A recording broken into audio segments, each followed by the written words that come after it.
Maka besok kalau Bapak Ibu sekalian berkesempatan mendapatkan penguatan kapasitas dari berbagai sumber anggaran manapun, maka diharapkan akan meningkatkan kapasitas lembaganya. Lembaga yang ada di Bapak Ibu sekalian itu adalah lembaga pemerintah desa. Jangan pinter untuk sendiri, tetapi pinter untuk membawa lembaga ini bisa memenuhi pelayanan yang lebih baik. Sama seperti teman-teman di BPD. Jadi jangan ketuanya saja yang pinter, tetapi anggotanya tidak tahu bagaimana menyelenggarakan musyawarah BPD. Bagaimana melakukan monitoring, bagaimana melakukan pengawasan kinerja, bagaimana mengolah aspirasi masyarakat.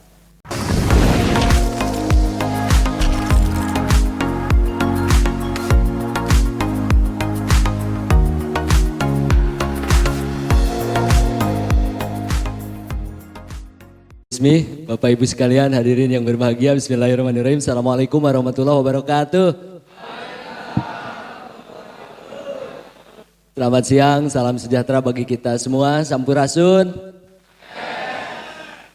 Ini para kaur keuangan ya? Aman saya kalau dengan kaur keuangan. Bu Sismi dan Bapak Ibu sekalian, para pejabat di lingkup Dinas PMD Kabupaten Indramayu yang saya hormati, saya banggakan.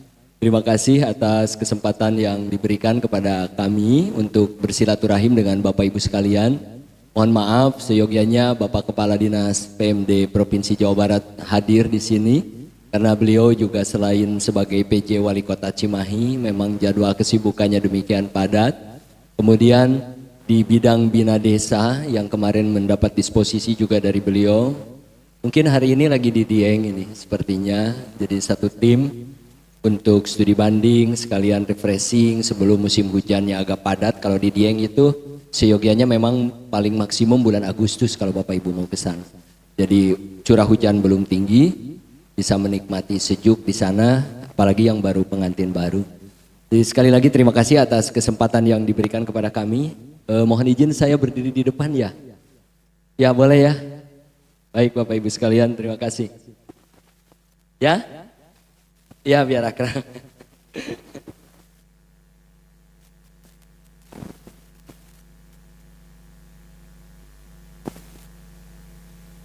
Sebenarnya kalau siang itu enaknya main-main, tapi saya nggak banyak bawa instrumen alat, tapi nggak apa-apa.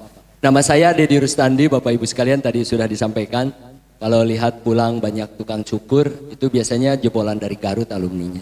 Tapi saya nggak punya keahlian untuk potong rambut. Tapi yang penting kaur keuangan jangan seperti tukang cukur. Gitu ya? Bener ya? Semua dikerjakan sendiri, nggak boleh. Jadi pengelolaan keuangan desa itu jangan pakai manajemen tukang cukur. Karena kekuasaan pengelolaan anggaran desa itu sudah ada pos orang-orangnya. Kepala desa selaku kuasa pengguna anggaran, kekuasaan pengelolaan keuangan desa ada di kepala desa, sekretaris sebagai verifikator, kaur keuangan, siapa beliau? Juru bayar, penata usahaan, pelaporan. Pelaksanaannya biarkan di para kaur kasih yang lain. Ya, libatkan masyarakat sebagai tim pelaksana kegiatan. Jadi kita di Permendagri 20 ini agak keselip-selip sedikit. Antara kalau dulu pelaksana kegiatan dan TPK itu, nah sekarang pelaksana kegiatan dan anggaran PKA yang melekat di kaur kasih dengan tim pelaksana kegiatan berbeda. Jadi kalau tim pelaksana kegiatan dia adalah masyarakat atau lembaga kemasyarakatan desa, tugasnya adalah untuk pengadaan barang dan jasa ketika pelaksana kegiatan anggaran kaur kasih tidak mampu melaksanakan pengadaan sendiri dengan kesibukan dan lain-lain. Nah itu sebagai pembuka gitu aja. Jadi saya nggak berdosa kalau sudah menyampaikan itu. Bapak Ibu sekalian, sebutkan apa yang saya sebutkan, ikuti. Boleh? Saya akan angkat tangan. Sebutkan angka yang saya sebutkan. Ya? 1, 3, 1. Kenapa masih bilang 5? Saya hanya meminta sebutkan yang saya sebutkan, bukan sebutkan apa yang saya tunjukkan. 1. Kena tilang. Kalau di pelatihan yang kena tilang nyanyi. Saya ingin melihat sekarang seberapa kompak kaur keuangan di Kabupaten Indramayu. Siap ya? Kalau saya lempar pendek tepuk sekali. Kalau lempar saya agak tinggi, tepuk 2 kali. Agak tinggi itu sedikit. Kalau saya lempar tinggi, tepuk tangan terus sampai saya tangkap lagi. Siap? Siap ya? Belum kompak. Kalau belum kompak itu laporan realisasi APBD semester 1 tidak bareng. Siap? Lumayan, paling 2 desa tertinggal laporannya kalau gitu. Yang kompak? Lumayan. 2 kali? Belum. Lalu semangat, sekali lagi. Yang kompak. Oke. Ya, tepuk tangan buat Bapak Ibu sekalian. Lumayan lah. Kalau gitu, 3 bulan setelah tahun anggaran berakhir, semua desa di Kabupaten Indramayu akan menyampaikan perdes laporan realisasi pertanggungjawaban APBD setahun anggaran sebelumnya. Gitu ya, semangat.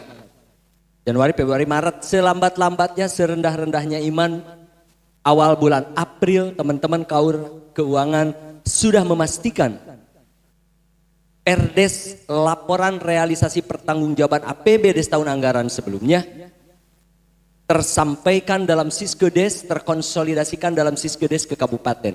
Sekarang enak, Siskedesnya betul nggak? Siskedesnya sudah ada toh, format laporan perdesnya. Tinggal tag nomor, tanggal, langsung keluar batang tubuh. Trat.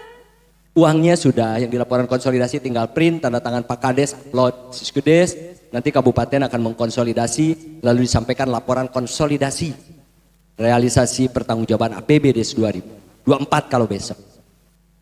Termasuk Bapak Ibu sekalian, teman-teman, kalau boleh saya sebut teman-teman, itu laporan realisasi APBD semester 1 2024. Titi mangsanya bulan Juli. Mudah-mudahan sudah semua ya. Yang semester 1. Karena sekarang sudah November. Ada yang belum cair tahap 2? Sudah? Sudah habis? Belum. Iya. Sudah habis. Bapak Ibu sekalian izinkan sebentar, nggak lama mudah-mudahan. Bu Sismi kalau kelamaan kayak kemarin saya diingatkan aja ya. Ini tentang program penguatan pemerintahan dan pembangunan desa. P3PD. Kenapa enggak P4D susah? Biar enak aja singkatnya. Kan program penguatan pemerintahan pembangunan desa. Kalau bicara pemerintahan dan pembangunan, sampai dengan pemerintahan yang terbaru Kabinet Merah Putih. Kabinet Merah Putih Pak Prabowo, berarti kementerian yang akan langsung mengampuh desa, itu masih dalam 2 kementerian. Kementerian Dalam Negeri melalui Direktorat Jenderal Bina Pemerintahan Desa, kalau jalan-jalan ke sana itu di Jalan Raya Pasar Minggu, KM 19, itu yang ngurus pemerintahan desa. Pemerintahan desa itu pemerintah, BPD, dan lembaga kemasyarakatan yang mengurusi pembangunan desa, peran serta dan partisipasi masyarakat ada di Kemendesa. Jadi masih tetap sementara ini. 2 kementerian ini ditambah 2 kementerian lain, yaitu Kementerian Kemenko PMK dan Bappenas juga bergabung dalam program ini. Jadi inilah program penguatan. Kenapa Kementerian Bappenas dan Kemenko PMK dihadirkan? Karena beliau yang akan mengakurkan 2 kementerian, kalau boleh dalam tanda petik mengakurkan. Mengakurkan itu mengharmonisasi regulasi turunan undang-undang desa kepada desa. Sehingga kalau Bapak Ibu sekalian di Kaur Perencanaan, Pak Sekdes hari ini kadang juga merasa ini yang dianut madhabnya Permendagri 114 tentang pedoman perencanaan pembangunan desa atau Permen Desa nomor 21 ya kalau tidak salah tahun 2020 tentang pedoman pembangunan desa. Mana yang mau dipakai? Sebenarnya sama-sama dua-duanya dan sama-sama agak ada kemiripan. Nah, kehadiran Kemenko ini dalam P3PD termasuk regulasi yang lain terus menyemangati bagaimana 2 kementerian ini pembagian pengaturannya jelas, tidak terlalu tumpang tindih, tidak membingungkan desa, dan kemudian menyatukan regulasi nasional. Salah satu contohnya yang sedang diproses hari ini adalah tentang indeks desa. Kalau Kemendagri mengeluarkan melalui Prodescale, gitu ya, Kemendesa melalui IDM, Bappenas indeks pembangunan desa besok insya Allah 1. Sehingga apa yang perlu didata, sehingga semua kementerian lembaga melihat indeks desa itu 1, oh ini dijadikan dasar untuk program pembangunan ke depan. Bapak Ibu sekalian, nah ini kalau Jawa Barat. Jawa Barat saya hanya ingin menyampaikan pesan Pak Adi saja. Jawa Barat itu kalau dihitung luas, paling luas di Indonesia. Kalau dihitung jumlah penduduk, paling besar. Kalau dihitung kontribusi terhadap pendapatan nasional, paling tinggi. Kalau dihitung wilayah Jawa Barat, itu hampir sepertiga Eropa. Kalau dihitung jumlah desa, paling banyak di Indonesia. Dibanding Jawa Timur, Jawa Tengah, jauh mereka lebih banyak jumlah desanya. Tapi wilayahnya paling luas Jawa Barat, jumlah desanya kalah.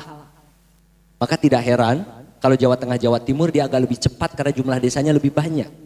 Hampir 5 triliun kalau tidak salah bedanya. Anggaran desa. Sehingga teman-teman di Jawa Barat hari ini di provinsi sedang menyemangati teman-teman yang mau melakukan penataan desa dalam konteks pemekaran desa. Jadi, terlambat Jawa Barat itu, pemekaran desa itu sebenarnya. Termasuk pemekaran kecamatan. Masih ada satu kecamatan yang mengampuh 30-24 desa. Terlalu berat. Hanya dengan 3 kasih, apalagi rontok, bolong gitu ya.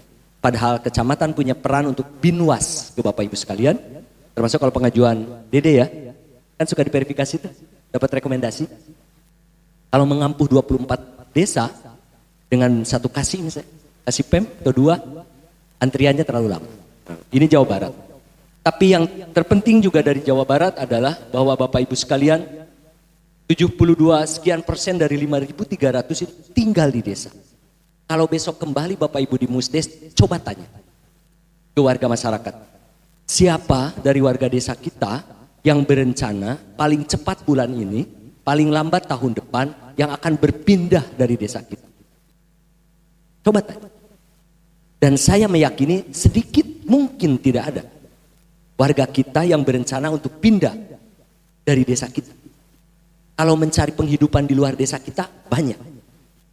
Itu menunjukkan artinya bahwa kalau masyarakat kita belum ingin pindah, maka jadikanlah tempat hari ini adalah tempat sebaik-baiknya bagi masa depan beliau dan anak cucu ke depan. Maka tidak ada alasan lagi masyarakat tidak ikut dalam peran serta. Maksud kita begitu. Itu satu pesan lagi bahwa desa yang maju itu, desa Jawa Barat itu yang dulu desa juara, itu adalah desa maju, mandiri, desa yang mandiri dan percaya diri. Jadi menghadapi tantangan global apapun besok, termasuk melalui teknologi informasi, desa kita cukup percaya diri karena kita sudah jaga peranata sosial di masyarakat, bagaimana memanfaatkan media sosial. Mandiri, proses ketergantungan terhadap dana transfer itu tandanya. Semakin tahun semestinya harus semakin berkurang. Mandiri. Kalau harus berkurang, kebutuhan kita tetap ada, artinya investasi dana transfer yang masuk ke rekening Bapak Ibu sekalian hari ini, sebisa mungkin dibelanjakan untuk belanja modal yang berpeluang besok menghasilkan potensi PAD. Jangan belanja yang sekaligus habis, tapi belanja yang berpotensi besok menghasilkan PAD. Beda ya, belanja modal dengan biaya dan belanja beda ya? Beda nggak? Pendapatan, pembiayaan dan belanja beda nggak? Beda ya? Pembelanjaan dan pembiayaan beda ya? Apa bedanya?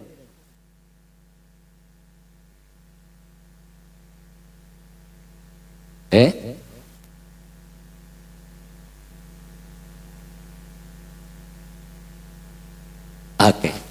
Ya, jadi kalau pembiayaan habis tidak diharapkan ada kembali. Tidak diharapkan akan kembali. Tapi kalau belanja modal diharapkan besok menghasilkan sesuatu. Siapa tahu jadi PADES. Gitu ya.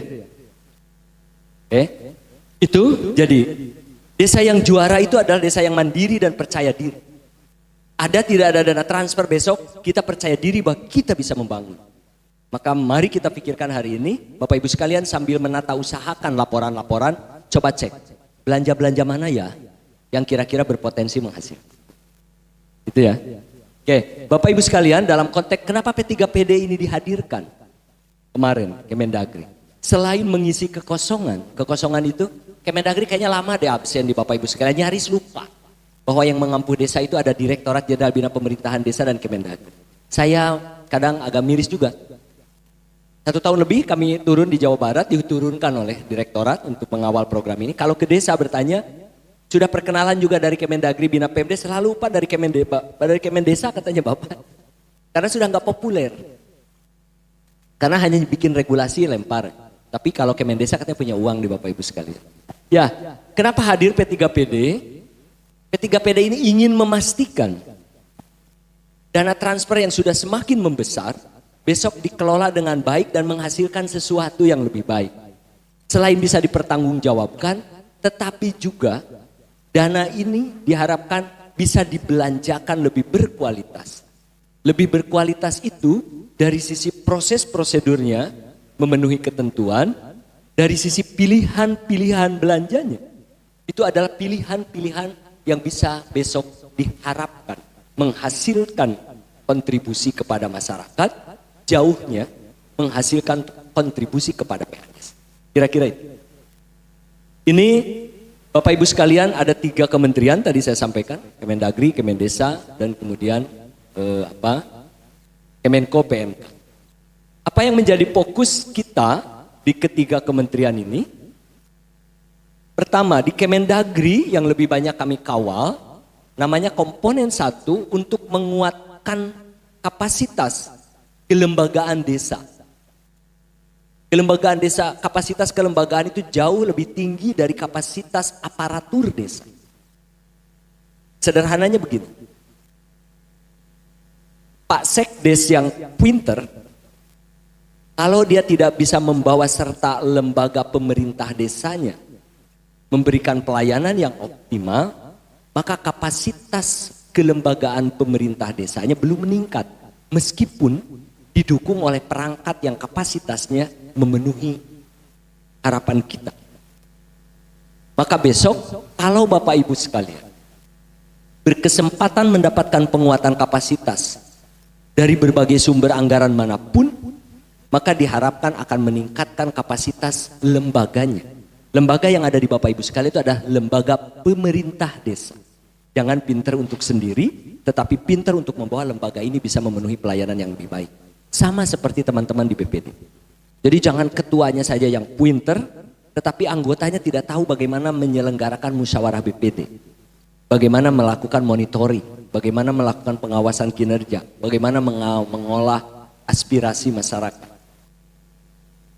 Jadi kapasitas yang meningkat di aparatur berkontribusi kepada kapasitas di kelembagaan. Ini yang fokus. Apa yang dilakukan strateginya? Ya melalui peningkatan kapasitas. Kapasitas siapa? Perangkatnya dulu. Maka kemarin kita menyelenggarakan pelatihan. Besok karena Kemendagri tidak akan mampu selama-lamanya menghadirkan aparatur desa lalu dibiayai untuk melakukan pelatihan. Sementara regulasi setiap tahun terus terbit banyak, tapi berganti kesempatan mensosialisasikannya terbatas, anggarannya terbatas, mengandalkan dari provinsi dan kabupaten, maka kementerian untuk memastikan seluruh aparatur desa yang hampir 75.000 sekian desa, kali 10 aparatur sudah berapa? Besok ada tempat belajar dan meningkatkan kapasitas aparatur yang setiap saat bisa diakses. Maka P3PD menghadirkan namanya platform pembelajaran berbasis Learning Management System, LMS. Namanya LMS Pamong Desa. Jadi besok Bapak Ibu sekalian boleh mampir ke sana gratis, yang penting ada koneksi internetnya. Manfaatkan itu dengan sebaik-baiknya. Hari ini bagi Bapak Ibu sekalian yang sudah mendaftar tapi belum bisa mengakses, ada 2 pilihannya. Pak Sekdes misalnya, saya lihat ada beberapa yang sudah daftar tapi belum bisa menjelajah di platform itu. Kami simpan dulu, setujui, approve, karena kami akan prioritaskan dulu untuk pelatihan terjadwal besok, yang kami ada 4 angkatan. Kenapa? Karena kapasitas server kita masih di dalam pengembangan. Ini dulu prioritas yang terjadwal, besok platform ini akan terbuka bagi seluruh aparatur. Sambil menunggu itu, kalau Bapak Ibu sekalian mau mengenal lebih dekat, karena sekarang udah canggih-canggih handphonenya, Bapak Ibu sekalian nanti bisa lihat di Play Store, Google Play Store atau apapun, namanya LMS Pamong Desa. Silahkan install, silahkan daftar, login, ikuti proses pembelajaran. Namanya LMS, Learning Management System Pamong Desa. Ada logo P, D, warna emas silver. Berarti itu yang dimaksud. Itu punya Kementerian Dalam Negeri, silahkan. Besok bisa belajar kapanpun. Wah, sambil nunggu nasi masak di rice cooker, mampir mau belajar tentang pengelolaan keuangan desa. Sambil nunggu masyarakat di kantor desa, daripada bosan pikiran kemana-mana melamun gitu ya bapak-bapak, lalu membayangkan istri muda, mending mampir ke Pamong Desa saja supaya nggak kuat. Itu yang pertama. Yang kedua, di komponen 2, Kemendesa menguatkan partisipasi peran serta masyarakat untuk penguatan pembangunan. Karena tidak mungkin membangun desa yang demikian luas itu bisa diselesaikan hanya oleh kelembagaan desa, sekuat apapun, tanpa peran serta. Dan pastikan kerja keras kita hari ini adalah kerja keras untuk kepentingan dan kebutuhan mereka. Kalaupun kita punya harapan pemikiran membangun XYZ, maka sebaiknya tetap dikomunikasikan, ditanyakan apa memang itu kebutuhan masyarakat, supaya mereka besok akan ikut berpartisipasi. Bapak boleh bermain-main peranan untuk meyakini bahwa memilih kegiatan itu harus terkonfirmasi dan atas pilihan rakyat. Bisa dimainkan sebenarnya di sini, tapi butuh waktu.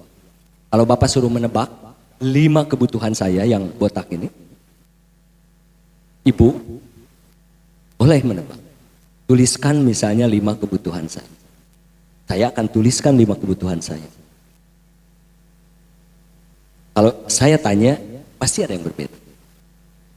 Kalau nggak percaya, nanti coba di desa. Tanyakan, apa kebutuhan saya? Tapi ibu catat dulu kebutuhan ibu. Lalu tanya ke masyarakat, tuliskan 5 kebutuhan saya. Pasti beda, ada yang berbeda. Artinya bahwa apa yang kita lihat, apa yang kita rasakan, selaku aparatur desa, belum tentu sepenuhnya apa yang dirasakan, apa yang dibutuhkan oleh masyarakat. Itulah pentingnya Musdes, kira-kira begitu. Yang ketiga, di komponen 3, itu ada penguatan sistem informasi data dan konsolidasi nasional melalui Kemenko PMK. Itu tadi, diharapkan ke depan regulasi-regulasi yang mengatur desa tidak tabrakan, tidak tumpang tindih, tidak terlalu banyak. Mudah-mudahan, karena itu akan melelahkan Bapak Ibu sekalian di desa. Itu semangat P3PD di 3 kementerian ini. Kalau ini struktur nanti ke depan juga. Nah, kami hadir di sini penugasan dari Direktorat Jenderal. Bapak Ibu sekalian, intinya dari komponen 1 itu besok kira-kira ada 3 hal. Yang 1 Jawa Barat belum. 3 hal. Pertama, melalui P3PD itu menguatkan perangkat. Yang kedua, menguatkan pengawasan desa. Pengawasan desa melalui APIP besok. Jadi Irjen Kemendagri, Inspektorat Provinsi, Inspektorat Kabupaten selama 2 tahun ini terus dilatih untuk bagaimana melakukan pembinaan dan pengawasan ke desa. Dan yang ketiga, penguatan layanan dasar di kecamatan. Nah, yang ini yang termasuk penguatan kapasitas aparatur kecamatan dalam konteks pembinaan pengawasan ke desa. Jawa Barat belum yang ketiga. Karena anggarannya terbatas, kami sih selalu menginginkan mengajukan ke pusat. Jawa Barat juga ternyata butuh. Karena yang kami lakukan kunjungan ke kecamatan, termasuk yang hari ini sampai kemarin kami ada di Cirebon, itu meyakini betul bahwa aparatur kecamatan ternyata perlu disetarakan, perlu lebih kapasitasnya ditingkatkan untuk bisa melayani Bapak Ibu sekalian. Karena sistem kita sistem tanggung renteng. Contoh gini tanggung renteng. Saya menemukan di salah satu kabupaten, laporan konsolidasi itu belum diupload oleh kabupaten. Kenapa belum diupload? Karena ada beberapa kecamatan belum selesai di desanya. Beberapa desa yang sudah selesai belum bisa dikonsolidasikan lalu diupload. Terjadi kesenjangan beberapa desa yang belum. Inilah ruang untuk memerlukan pembimbingan dari aparatur kecamatan. Itu contohnya. Sehingga kalau para kecamatan dengan mekanisme tanggung renteng ini ditingkatkan kapasitasnya, termasuk dalam realisasi dana. Saya menemukan ada satu kabupaten hari ini agak kerepotan kecamatan karena hampir 40% dari jumlah desanya belum pencairan tahap 2. Karena mulai hang, waktu tinggal 2 minggu, 3 minggu, tersisa hanya 2 kasih dari 3 kasih karena 1 mutasi belum ada pengganti. Mulai hang itu kecamatan. Bagaimana membantu desa memberikan percepatan proses verifikasi pengajuan tahap 2. Sementara waktunya tinggal 2 minggu lebih gitu. Belum kalau nanti ketemu di ujung. Di ujung itu, Bapak Ibu sekalian, kalau sudah ada uang cepat belanjakan ya. Karena yang sekarang disemangati selain prosesnya tertib administrasi adalah kecepatan dan ketepatan waktunya. Jadi DD ini atau dana transfer terutama DD tidak akan cukup efektif membantu masyarakat kalau cairnya di bulan September, Oktober, November, Desember Pak. Jadi setahun itu pemanfaatannya hanya sedikit waktunya. Akan beda kalau dilaksanakan di bulan April, Mei itu sudah dimanfaatkan gitu. Jadi sisa bulan sampai akhir tahun dimanfaatkan. Itu efektivitas penggunaan dana desa. Kita break dulu ya, sampai adzan selesai ya. Tapi sholat asarnya nanti aja ya setelah ini. Baik, makasih.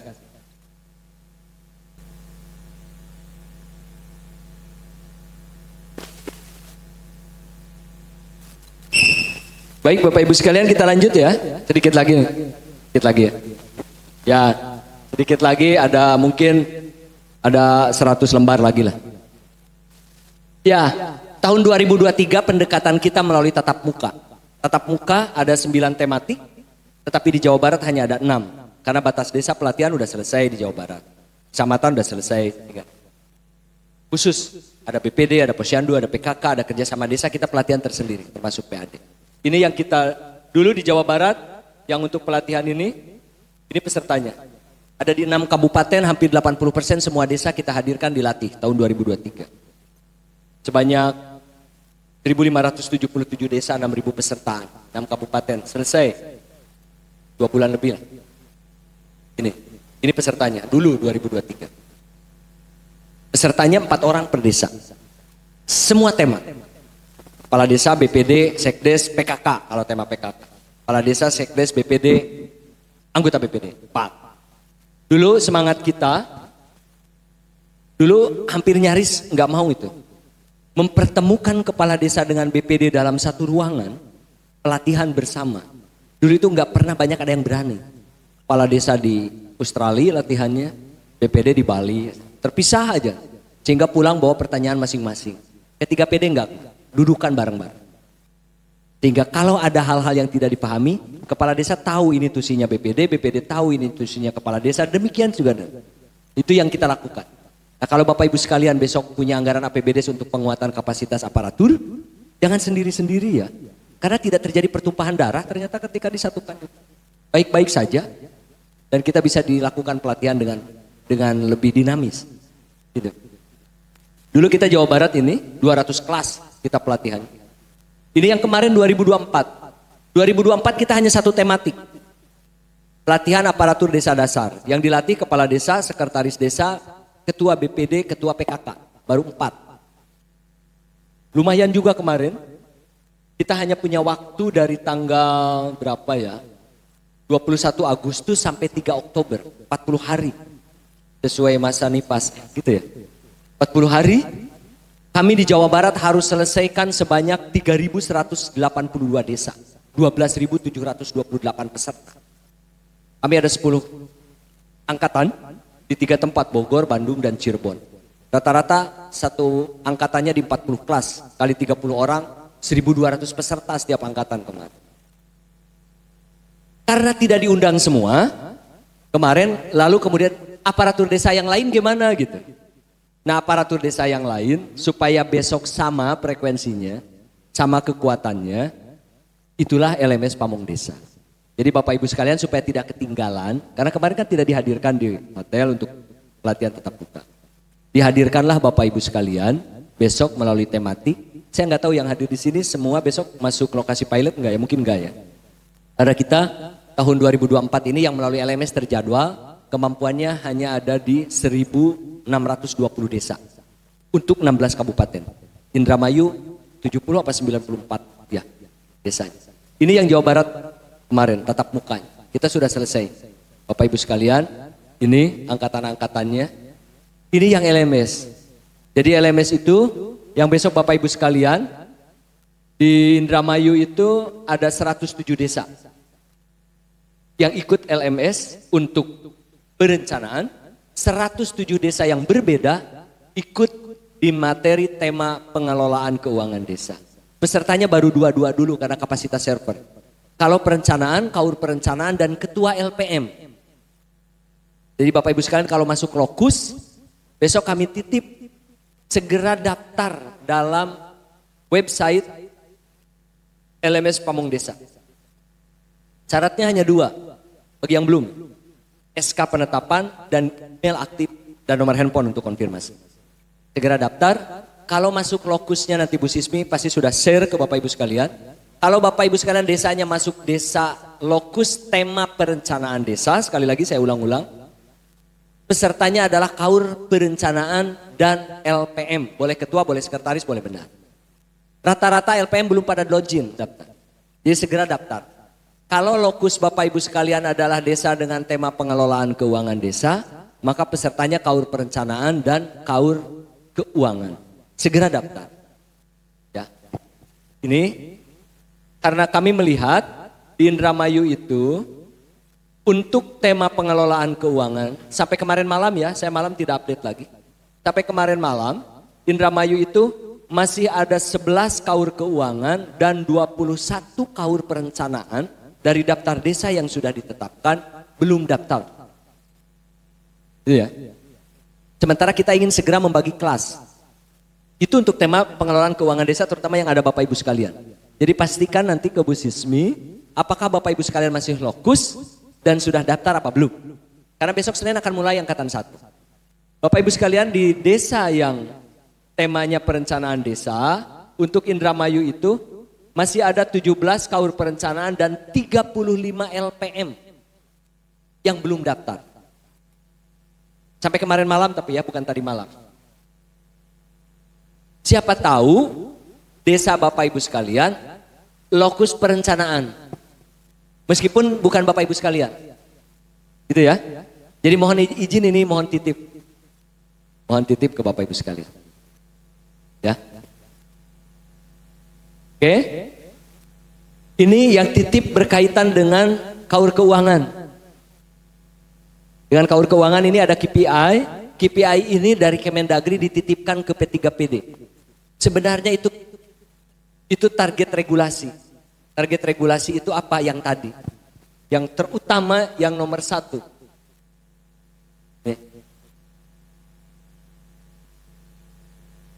Desa menyampaikan perdes laporan realisasi pertanggungjawaban APBDes. Sekali lagi bagi Bapak Ibu sekalian yang merasa belum. Ini yang operator Siskedes di Bapak Ibu sekalian siapa? Kaur keuangan atau ada operator yang di kaur keuangan otomatis? Ah itu pasti Bapak Ibu sekalian yang tahu persis. Kalau merasa belum mengisi perdes yang 2023 ya. Belum mengisi perdes laporan realisasi pertanggungjawaban APBD tahun anggaran 2023, belum menuntaskan laporan konsolidasi Siskedesnya. Mohon segera bisa disampaikan. Karena kami pemetaan di Jawa Barat memang masih ada lumayan banyak yang belum. Sehingga kemarin pada bulan Oktober beberapa hari yang lalu, Kemendagri menyampaikan lagi surat ke Pak Bupati Wali Kota untuk segera menyampaikan laporan konsolidasi dari kabupaten. Termasuk di Indramayu, mungkin beberapa desa belum, sehingga belum menyampaikan laporan konsolidasi. Ini yang kami titip ke Bapak Ibu sekalian. Yang kedua, Siskedes. Siskedes ini, ya mudah-mudahan semua sudah online pasti. Sudah online dan kemudian real time dan seluruh menu dalam Siskedesnya bisa terisi. Karena kami menemukan dari data konsolidasi di Kemendagri karena kami diberikan akses untuk melihat. Belum semua desa mengisi menu dalam Siskedes. Mungkin menu terkait perencanaan dan lain-lain. Tapi sekarang sudah mulai diaktifkan, kalau tidak salah. Mulai diaktifkan di Siskedes itu di pelaksanaan kegiatan nanti tinggal panggil. Jadi kalau perencanaannya sudah terisi semua baru bisa kita melaporkan pelaksanaan. Jadi istilah bahasa saya itu tinggal panggil. Kemarin RKP-nya apa saja isi kegiatan. Jadi belanjanya di laporan harus sesuai karena tinggal panggil. Dulu tahun-tahun lalu masih dibuka, tidak dikunci. Jadi data di perencanaan masih ada kemungkinan berbeda dengan di pelaksanaan belanjanya. Tapi sekarang sudah mulai dikunci supaya tertib dan lebih memudahkan, tidak melelahkan Bapak Ibu sekalian. Kalau di peta kami dalam laporan konsolidasi di Kemendagri, Indramayu itu sampai kemarin kami ke sini ya, baru 59% desanya. Ya. Jadi baru 59% desa kali 390 ya Bu. Desa kita di Indramayu 303 ya. 309.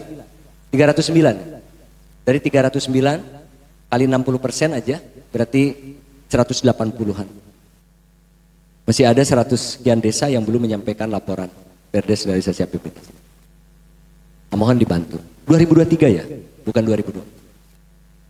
Sampai 30 Oktober 2024. Data ini kami ambil dari, ya Bapak Ibu sekalian, ini kalau kegiatan yang swakelola, saya pikir sudah ada di Bapak Ibu sekalian. Saya hanya ingin memastikan catatan kecil ini aja. Jadi SPP itu bukan semata-mata diajukan untuk menarik uang lalu bingung. Atau besok balap-balapan siapa yang dekat itu yang dicairkan, jangan. SPP itu diajukan untuk membayar. Jadi kalau melangkut pihak ketiga supplier, adakan dulu barangnya, periksa oleh TPK, laporkan kepada PKA, Kaur Kasih, verifikasi oleh Kaur Kasih bahwa benar ada 10 kubik batu belah, bentuk dan warna dan kualitasnya begitu, sehingga dia terima. Berapa uangnya yang diperlukan untuk bayar itu, baru ajukan. Kalau sudah ada yang kerja duluan, berapa oka. Kalau ada belanja yang lain, sudah diverifikasi. Sehingga uang yang ditarik itu betul-betul untuk membayar. Sehingga resiko kita, apalagi mudah-mudahan sudah transaksi non tunai ya. Karena kalau sudah transaksi non tunai, kalau barangnya belum ada di lokasi, lihat lagi Permen 20, barangnya harus sudah di lokasi. Kalau belum di lokasi, Bapak Ibu transfer ke pihak ketiga, itu bahasa Jermannya nanti icuk cole geto, datang hujan. Pak belum dikirim batunya, ya besok. Besok ditelepon lagi, Pak batu itu mau dipasang, jalannya amblas. 1 minggu selesai, barang belum dikirim. Itu satu. Kalau transaksinya tunai, mengajukan SPP bukan untuk bayar, ajukan kasih ke Kaur Kasih. Pulang di jalan, ada lampu kelap-kelip. Wah kayaknya mending jalan-jalan dulu ke sana deh. Mampir ke sana lupa ini bekal terlalu banyak. Kalau uang banyak itu tenaganya kuat. Apapun godaan syaitan yang terkutuk itu mudah masuk. Itu ya. Jadi sekali lagi teman-teman Kaur Kasih, SPP itu ya pastikan untuk membayar gitu ya. Bapak Ibu sekalian, ya sudahlah ini. Swakelola ada di Bapak Ibu sekalian. Ya, ini alurnya ya. Jadi Kaur Kasih, ini terima dulu oleh penyedia jasa itu diperiksa dulu. Kalau TPK tadi dihadirkan sebagai penyedia barang, dia dulu cek tuh terima. Terima TPK tinggal lapor ke Kaur Kasih, barang sudah dikirim. Biarkan beliau turun. Jangan pakai ilmu nujum dari kejauhan 5 kubik, oh ya dia bayangkan 5 kubik. Harus pakai ilmu nyata. Kalau nyatakan di lapangan bahwa ada 5 kubik. Ya, kalau sudah ada nyata baru ajukan. Oke, Bapak Ibu sekalian, kalau sudah mau minta pencairan, ajukan nyata ada, Sekdes sudah verifikasi, Sekdes ajukan SPP setuju Pak Kades. Bapak Ibu sekalian boleh mengingatkan, Pak Sekdes sudah ditanya Kaur Kasihnya belum, udah dicek itu barang. Meskipun Pak Kades sudah setuju, karena Pak Kades dengan segala kesibukannya, kita yang mengingatkan di substansi dan teknis. Pak Sekdes udah tanya tuh Kaur Kasih, barangnya udah di lokasi belum? Meskipun Pak Kades sudah menyetujui. Iya tapi belum. Ya, cek dulu deh. Baru, karena besok lusa kalau terjadi penyalahgunaan, pintu terakhir yang dikuyek-kuyek ini penjaga lawan si gotakannya itu Kaur Keuangan. Kesalahan prosedur apapun kalau tidak sempat uang mengalir keluar masih bisa dikendalikan. Tapi kalau ada kesalahan prosedur uangnya sudah mengalir keluar, sulit dikendalikan, dan dalam pelaksanaan tugas fungsi Bapak Ibu sekalian kena risiko. Itu maksudnya pengingat. Ya, Bapak Ibu sekalian. Ini kelengkapan saya pikir. Ini yang swakelola. Saya hanya nitipkan swakelola ini aja. Swakelola itu yang diswakelolakan atau di pihak ketigakan itu apa? Pertanyaan saya terakhir. Kalau dalam bahasa keuangan, atau ada berapa tingkatan? Saya mulai dari bidang. Setelah bidang apa? Bidang itu bidang yang 5 bidang. Bidang pembinaan kemasyarakatan, pembangunan. Setelah bidang turun sedikit apa? Subbidang. Setelah subbidang, kegiatan. Setelah kegiatan, belanja. Setelah belanja, yang paling akhir, kalau makan minum apa bahasanya? Membeli ATK, makan minum, membeli komputer, apa itu? Belanja? Bukan. Pelaksanaan, yes. Apa istilahnya? Ya, pembiayaan di atasnya. Setelah pembiayaan untuk bangun posyandu. Lalu kemudian salah satu di bawahnya beli semen. Itu apa namanya? Ya? Perlengkapan. Nama lain untuk yang dekat dengan teman-teman. Nama lain di keuangan. Izin Bapak, 3 menit lagi ya Pak. Nama lain, ya Bu? 3 menit lagi. Oh, kalau udah banyak pertanyaan langsung 3 menit lagi. Ya, itu namanya objek belanja. Yes? Objek belanja itulah yang diadakan oleh TPK atau swakelola. Objek belanja, objeknya. Objek itu komputer, makan, minum. Gitu ya. Baik Bapak Ibu sekalian, 3 menit itu saya titip yang aset. Ya. Aset supaya bisa berpotensi ke PADES. Ini lembar ini tolong dicek. Kalau ada aset yang tidur, nyenyak, tidak diapa-apain, ambil peluangnya untuk pemanfaatan ini. Mau diapakan? Supaya berpotensi jadi PADES yang hijau. Bisa sewa, bisa kerjasama, bisa bangun guna serah atau bangun serah guna. Tapi kalau pinjam pakai, namanya juga pinjam, pinjam saja. Pinjam tapi saya ada uangnya sedikit lah. Ya jangan pinjam, sewa atau sekecil apapun. Kalau pinjam, orang pinjam jangan ada upahnya gitu. Gitu ya. Maka skemanya ke sini. Kalau pemindah tanganan, ya penjualan dan penyertaan modal. Penyertaan modal itu ke BUMDes. Misalnya punya aset, tidak dipakai, pindahkan aja ke BUMDes, dihitung sebagai bagian penyertaan modal, dinominalkan. Berarti itulah penyertaan modal yang ada di des. Kalau penyertaan modal maka dia ada potensi menjadi PADES. Gitu ya. Biasanya ini yang paling tepuk tangannya paling meriah. Tepuk tangan Bapak Ibu sekalian. Demikian Bapak Ibu sekalian, terima kasih. Saya sudah diberi kesempatan untuk bertemu Bapak Ibu sekalian. Power keuangan sekali lagi kesimpulannya adalah penjaga pintu langit yang terakhir. Jadi pastikan para pelaksana kegiatan pelaksana pengelolaan keuangan desa melaksanakan fungsi sesuai dengan tugas masing-masing. Demikian Bapak Ibu sekalian, terima kasih. Mohon maaf kalau ada hal-hal yang kurang berkenan. Terima kasih atas waktunya. Salam sehat selalu dan tetap semangat untuk membangun desa. Billahi taufik wal hidayah. Assalamualaikum warahmatullahi wabarakatuh. Kita kasih aplaus dulu untuk pemateri terakhir kita dari RMC Regional Jawa Barat TPM Desa Provinsi Jawa Barat.